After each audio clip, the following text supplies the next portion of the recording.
Bismillahirrahmanirrahim. Assalamualaikum warahmatullahi wabarakatuh.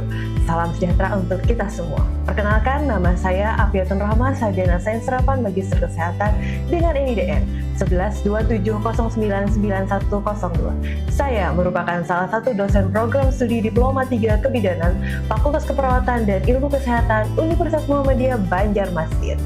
Pada kesempatan hari ini, saya ingin menyampaikan pernyataan diri dosen untuk kerja Tridharma Perguruan Tinggi atau biasa kita sebut dengan PDD UK TPT pada bidang pengajaran untuk pengajuan sertifikasi dosen. Sebagai seorang dosen, saya telah menerapkan Tridharma Perguruan Tinggi, salah satunya yaitu pengajaran. Salah satu mata kuliah yang saya ampu adalah Kesehatan Reproduksi dan Pelayanan Kontrasepsi dengan bobot mata kuliah 4 SKS yang terdiri dari 2 SKS teori dan 2 SKS praktikum. Pada mata kuliah ini, capaian yang diharapkan dilakukan oleh mahasiswa adalah mahasiswa mampu memahami konsep kesehatan reproduksi, konsep gender dalam kesehatan reproduksi, masalah-masalah kesehatan reproduksi yang sering terjadi, memahami evidence dalam asuhan keluarga berencana, rumor dan fakta yang terjadi dengan kesehatan ibu dan anak, serta bisa melakukan teknik pelayanan kontrasepsi. Upaya promotif preventif berbasis Islam berkemajuan dalam kesehatan reproduksi dan keluarga berencana, serta bisa mendeteksi dini masalah kesehatan reproduksi, serta bisa menuliskan dokumentasi serta pencatatan pelaporan pelayanan KB dan kesehatan reproduksi. Metode pengajaran yang saya terapkan yaitu metode DIA atau Delivery Interaction and Assessment. Delivery merupakan bagaimana cara saya menyampaikan materi yang saya berikan kepada mahasiswa dengan baik. Pada perkuliahan, saya menyampaikan dengan berbagai macam metode yang berbasis pada student-based learning. Yang pertama ada ceramah dan diskusi, serta ada praktikum. Saya juga menggunakan metode studi kasus yang bisa mengasah mahasiswa untuk melakukan problem solving pada kasus-kasus pelayanan kebidanan dalam dan meningkatkan animo serta kemandirian mahasiswa pada perkuliahan yang saya ambil. Interaksi merupakan kegiatan pertemuan secara langsung antara mahasiswa dan dosen. Kami akan membahas materi-materi yang ada pada perkuliahan ini, yang bertujuan untuk mencapai pembelajaran lulusan dan capaian pembelajaran mata kuliah. Kegiatan ini dilakukan baik di kelas maupun laboratorium.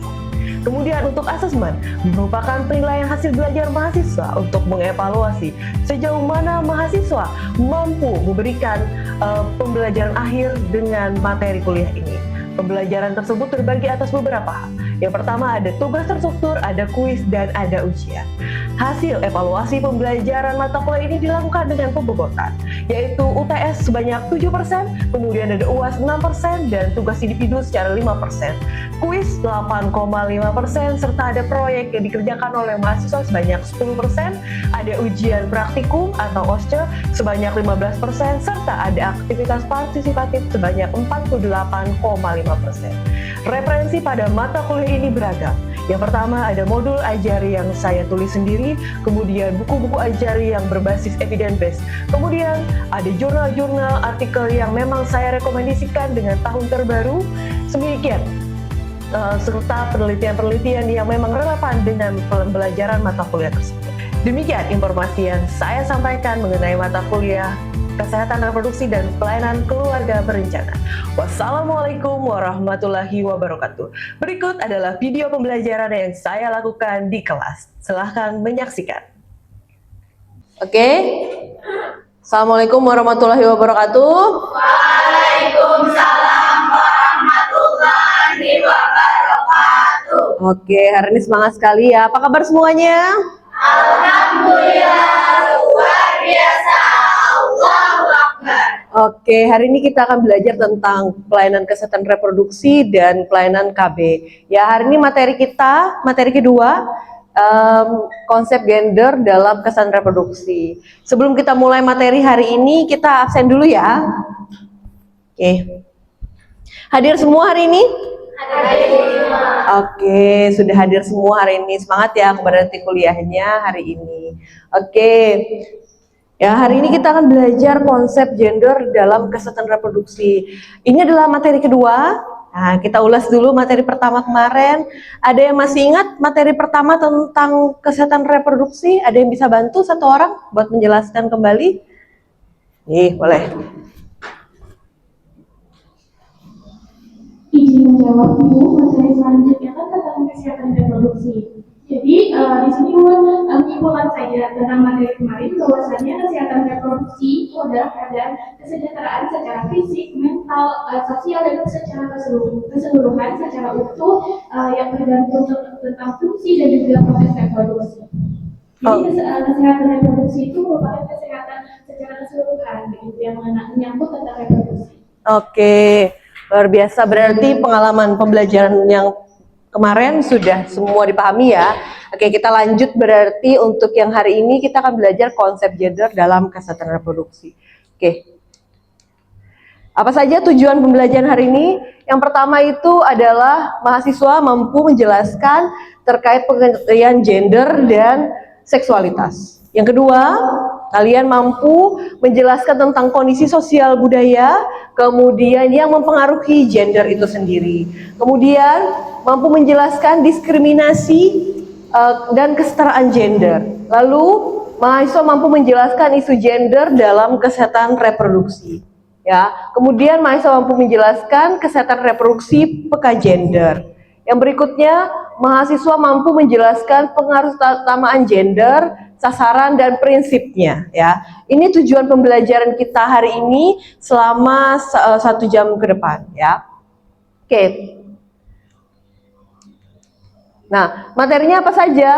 Yang pertama yang tadi pengertian gender dan seksualitas, lalu kondisi sosial budaya yang mempengaruhi gender, diskriminasi dan kesetaraan gender, isu gender dalam kesehatan reproduksi, case pro PK gender, pengaruh utama gender, sasaran dan prinsipnya. Ya, oke, kita akan mulai.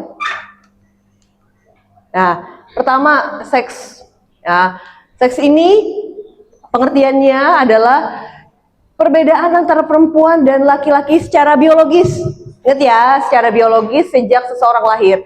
Jenis kelamin berkaitan dengan tubuh laki-laki dan perempuan.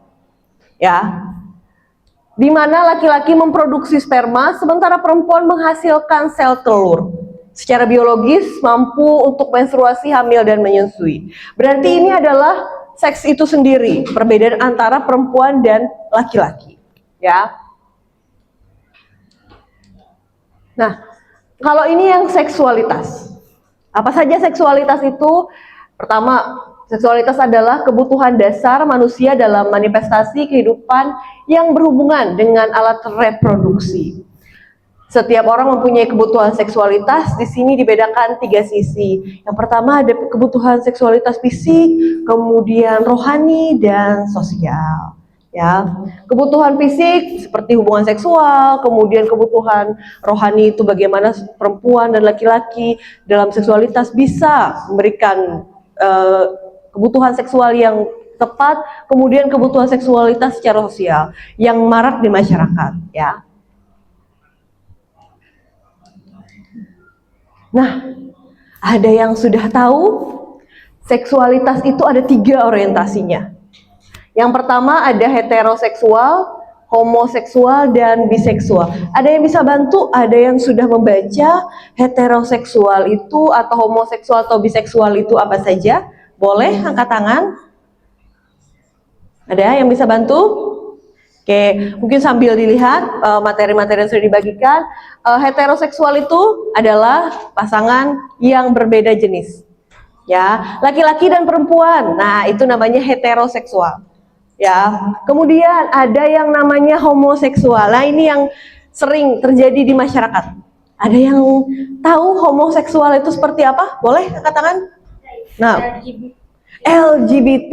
Iya, benar. Sekarang sudah tidak LGBT tapi namanya LGBTQ. Ya, lesbian, gay. Itu hal yang fenomena di masyarakat yang sering terjadi. Tapi ternyata ada yang lebih berbahaya dibanding homoseksual. Biseksual, dia ternyata juga pasangan homoseksual, ternyata dia juga menikah secara normal.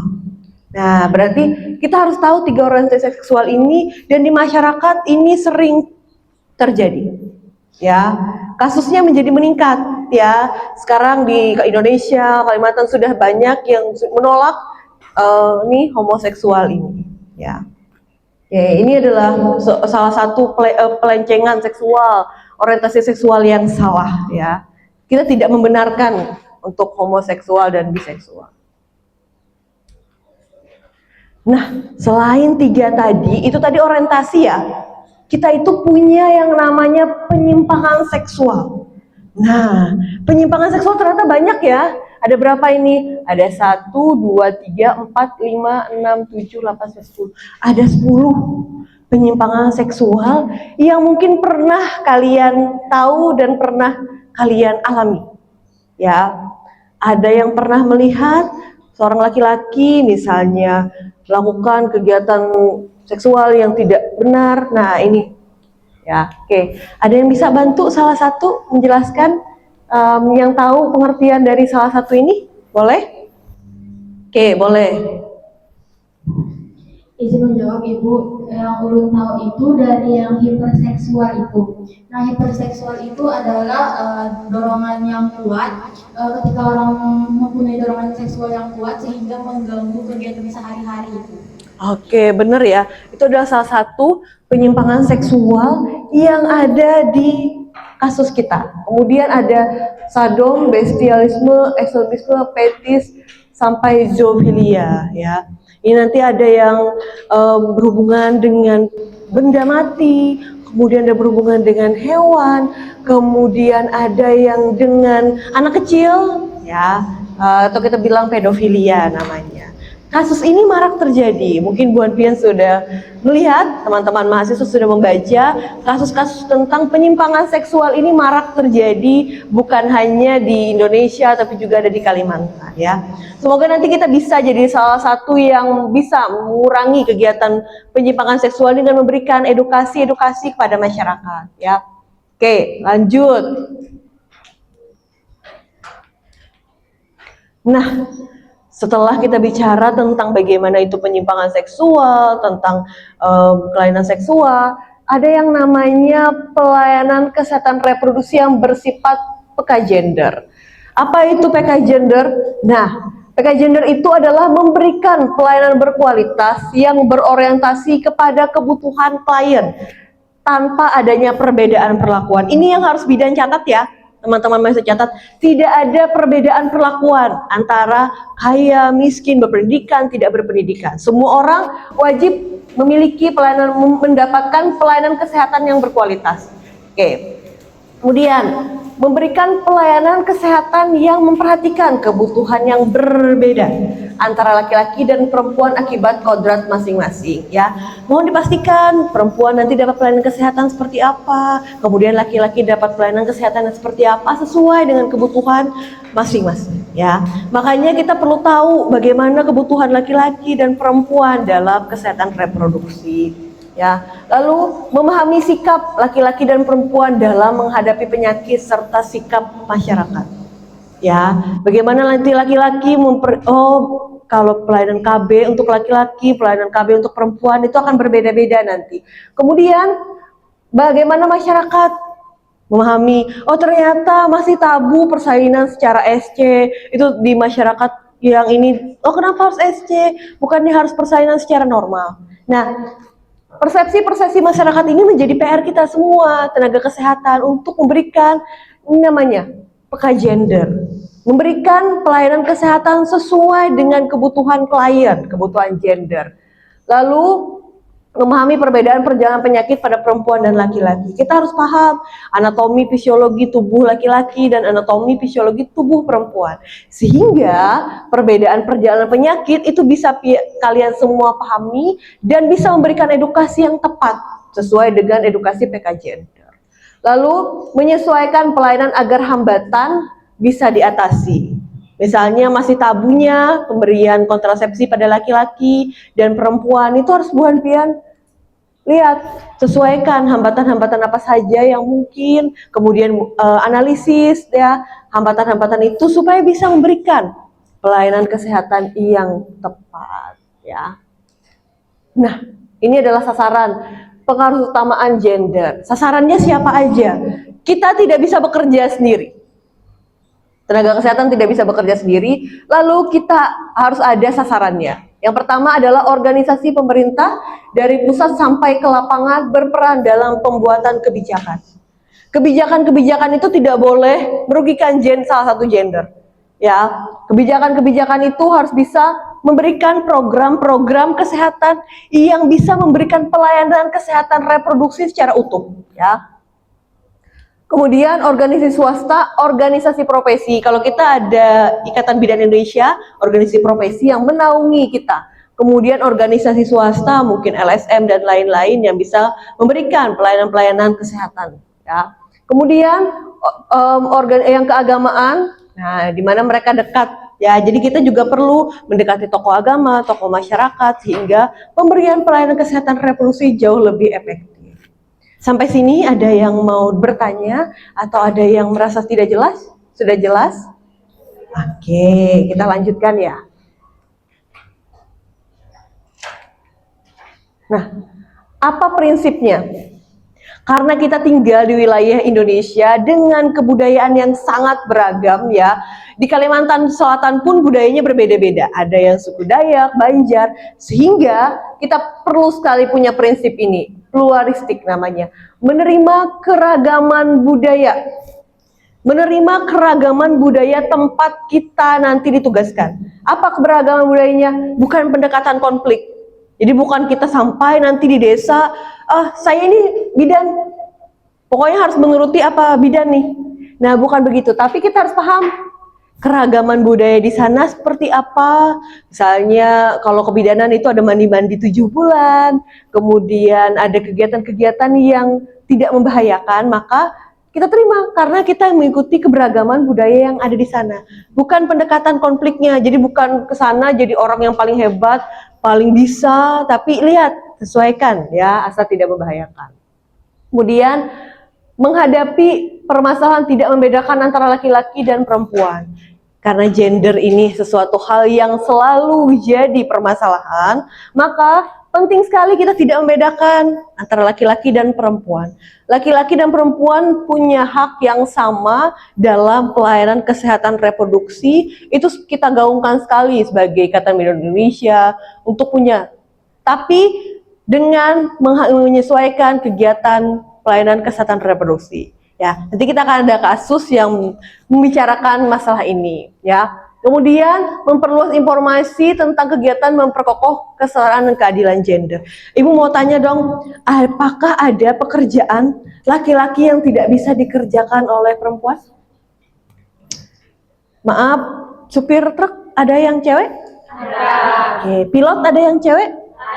Artinya beberapa pekerjaan yang dulu kita anggap bahwa itu adalah pekerjaan laki-laki ternyata bisa dikerjakan oleh perempuan dengan memperhatikan pelayanan kesehatan reproduksi. Ya, bukan semua punya beban yang sama, tapi memperhatikan bagaimana pelayanan kesehatan reproduksi itu sendiri. Ya, oke, kita punya studi kasus nih di sini. Ya, oke, boleh kita diskusikan sama-sama? Oke. Puskesmas mengadakan namanya program pemeriksaan screening kanker serviks gratis yang kita sebut dengan IPA, inspeksi visual asam asetat. Bidan desa kita sosialisasi di rumah ke rumah, termasuk ke rumah Nyonya R, karena Nyonya R ini beresiko untuk CA serviks, ya. Tapi pada hari pelaksanaan Nyonya R tidak kunjung datang. Lalu kita sebagai tenaga kesehatan datang nih ke rumah. Ternyata Nyonya R mengaku malu dan takut, ya, karena selain itu ternyata juga Nyonya R menjelaskan bahwa suaminya melarang karena menganggap pemeriksaan tersebut aneh, tabu. Kenapa diperiksa alat kelamin dan lain-lain? Ya. Dan curiga istrinya memiliki penyakit menular seksual. Ya, ini kasus di masyarakat. Di lingkungan sosial tempat tinggal ada stigma perempuan yang organ intimnya diperiksa di desa itu ternyata perempuan tidak benar. Oke, ada yang bisa kasih tanggapan terkait kasus ini? Nah, ini kita diskusikan. Ada yang bisa kasih tanggapan satu orang atau beberapa yang punya pandangan terkait kasus ini? Oke.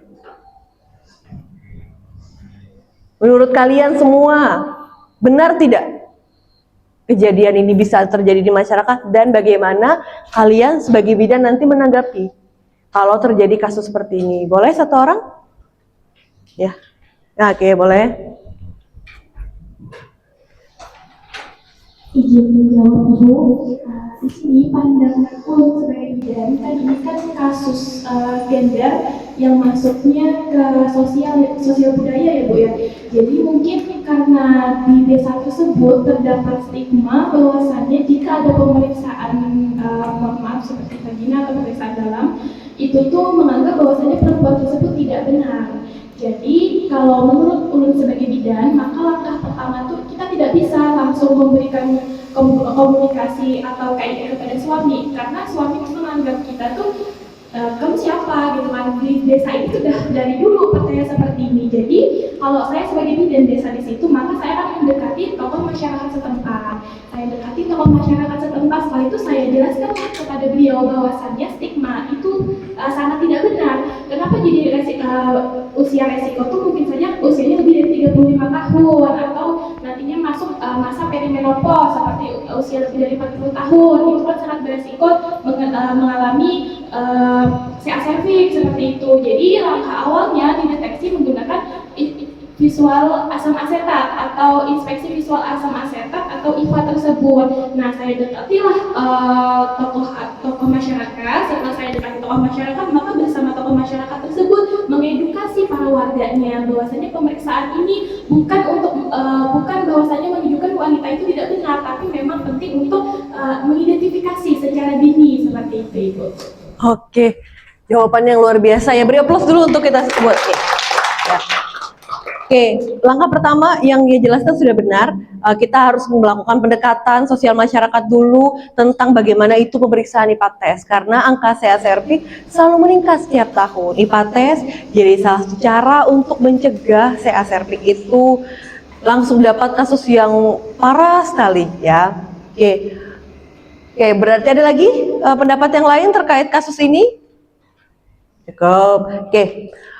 Kasus ini jadi salah satu stigma di masyarakat bagaimana gender itu dinilai. Ya, bagaimana pemeriksaan-pemeriksaan yang tabu menjadi salah satu hal yang tidak ingin dilihat oleh masyarakat. Ya, oke. Nah, ada satu studi kasus lagi terkait bagaimana hak perempuan yang akan kita bahas setelah ini. Nah, ini Nona M datang ke klinik perusahaan karena disminor, ya. Lalu teman-teman ini perusahaan ya, kemudian lemes, keringat dingin.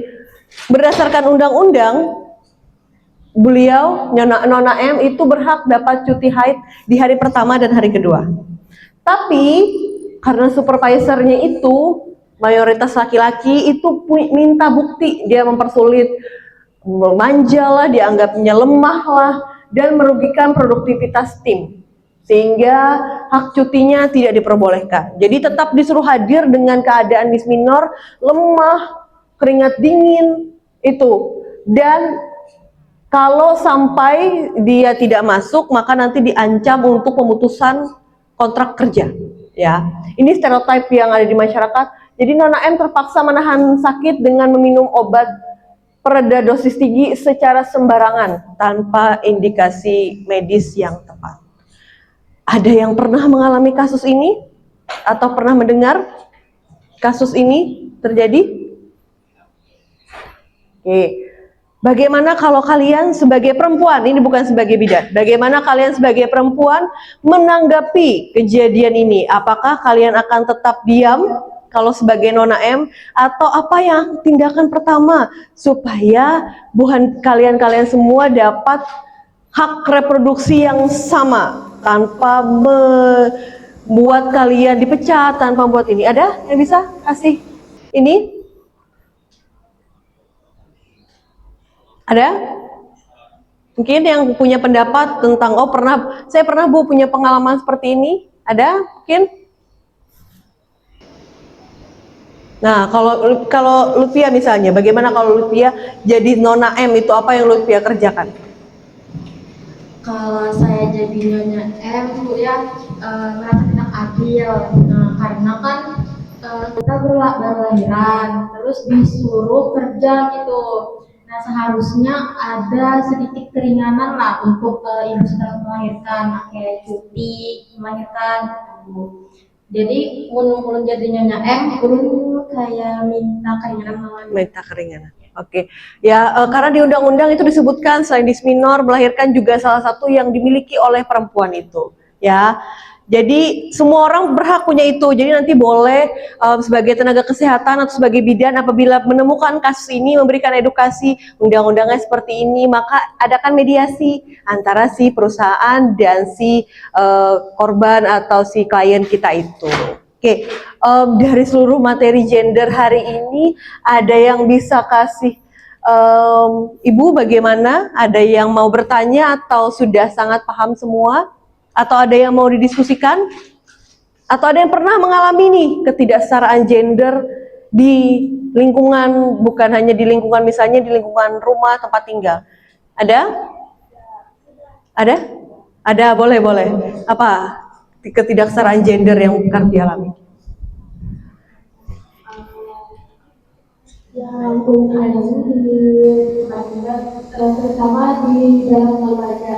Nah, kalau untuk laki-laki boleh ibu untuk membawa mobil kayak masuk perusahaan, membawa alat berat.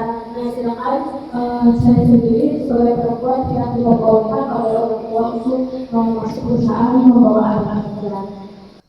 Oke, padahal Karti punya kemampuan membuat ngerjain itu ya? Oke, nah ini ketidaksetaraan gender yang ternyata sudah dialami di masyarakat dan ini tidak hal yang tabu ya karena dianggap perempuan itu stereotipnya tadi lemah sehingga tidak perlu mengadakan kegiatan-kegiatan yang berbahaya ekstrim, itu kan dianggap ekstrim ya oleh orang tua. Maka nanti tugas Karti adalah menunjukkan bahwa perempuan itu bukan pribadi yang lemah dan bisa dapat tanggung jawab sebesar tanggung jawab laki-laki, tapi dengan memperhatikan kodratnya sebagai perempuan. Oke, lalu sebagai perempuan apa yang harus kita hadapi ini? Mengembangkan keterampilan coping. Nah, apabila mengalami ketidaksetaraan gender, apa yang harus kalian alami? Nih, ya, ambil tarik nafas dalam, rileks, selalu rasakan, kemudian cermati pikiran dan perasaan Anda. Sudah dapat hal yang dapat positif, kemudian maka kalian harus semua bekerja sesuai dengan yang kalian sukai. Oke? Nah, itu tadi materi kita hari ini. Ibu akan mengambil kesimpulan ya. Kesimpulannya yang pertama ya tentang bagaimana gender itu dilihat di masyarakat, seksualitas itu tentang bagaimana laki-laki dan perempuan dilihat. Kemudian yang nilai berikutnya adalah penyimpangan seksual yang ada di masyarakat hari ini. Lalu bagaimana perempuan bekerja itu dinilai, bagaimana hak kita sebagai reproduksi bisa kita kejar dan bisa kita kerjakan sebaik mungkin. Kemudian ya, bagaimana peran tenaga kesehatan nanti sebagai tenaga kesehatan yang baik untuk memberikan kesetaraan gender yang tepat sesuai pelayanan kesehatan reproduksi. Ya, perempuan tetap harus dapat cuti 3 bulan, dapat cuti ketika disminor, dan kemudian dapat pelayanan kesehatan reproduksi yang sama antara laki-laki dan perempuan tanpa membedakan jenis kelamin. Sampai sini kita cukupkan materi hari ini. Kita akan bertemu lagi di pertemuan selanjutnya. Terima kasih. Wassalamualaikum warahmatullahi wabarakatuh.